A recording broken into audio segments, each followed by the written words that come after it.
Pwede pa rin yun? Pwede pa kayo. Pagkaang grab food po. Ang grab mo na ng pagkaon po rin. This is me.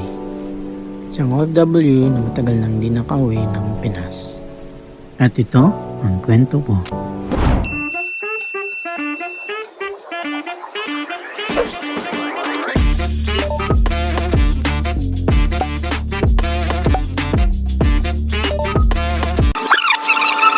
Bago ang lahat, kilalanin muna natin ang Timor-Leste. Taong 2018 nung napunta ako sa bansang East Timor.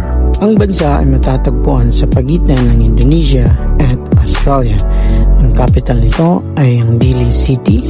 Ang East Timor ay may kabuuang 15,007 square kilometers at ang klima nito ay may distinct na wet and dry seasons. When it comes to colonial past, Timor-Leste was a Portuguese colony for over 400 years at nagdeklara ng kalayaan mula sa Portugal noong 1975 pero sinakop ng Indonesia later that year. Naging fully independent ang bansa noong May 20, 2002. When it comes to population naman, mayroong around 1.3 million people ang populasyon nito. Karamihan ay Austronesian at Papuan with small communities ng mga Chino at Portuguese. Dito mat Portuguese ang official languages with Indonesian at English as working languages. Semi-presidential republic naman ang kanilang pamahalaan. Pangulo o presidente ang head of state, mostly ceremonial, at punong ministro prime minister ang head of government responsible for running the country. When it comes to economy, ang currency nila ay US dollar. Agrikultura, particularly coffee production, oil and gas, at turismo ang kanilang main industries. Karamihan ay Roman Catholic, over 90%, with small communities of Protestants at Muslims. May impluensya from Portuguese at Indonesian ang kanilang mga pagkain, with rice, corn, at cassava as staples cuisine. Bagamat prone ng bansa sa earthquakes, tsunamis, and seasonal cyclones, mayaman naman sa kalikasan ng East Timor. Turismo ang isa sa pangunahing attractions nila na mayroong scenic landscapes, beaches, historical sites from the Portuguese colonial era, at vibrant culture. Ang East Timor ay isang batang bansa na may unique na halo ng mga kultura at unti-unti itong nagde-develop economically habang pinapanatili ang mayamang cultural heritage nito.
Six and a half hours later.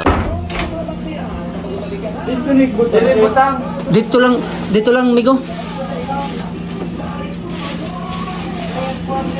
Ganina ra lang yung naugi pa order, karon lagi ning abot. Murag 2 ka oras naman. Asa na ka? Ako mo tong gipangan kay mama po rin. Alit. Pakapirmahin mo mapirma. Kamay sama kay mo nang nga awi ko po rin.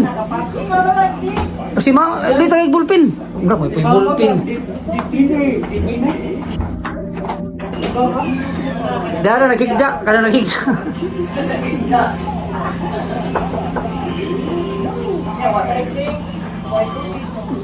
Walag po rin kayang bulpin asa ka ha. Pwede ka pedalin. Kadali lang migo ha. Kaya mo sa Ano yung pitaka na oh abrisa.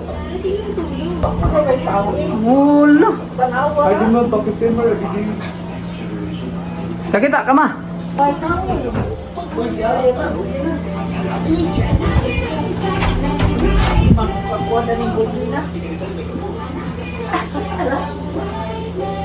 No, umukwa.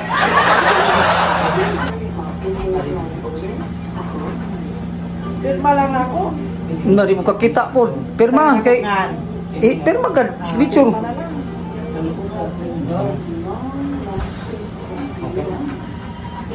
Bengare, migo, salat migo ha, nagdugay lagi ning ordera.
Mana ang cellphone?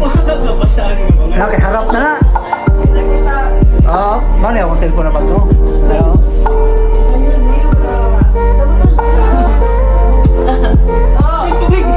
Bisa. Nung something makuha ni.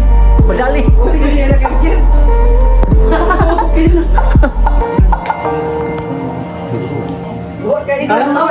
Huwag ka kayo lagagyan.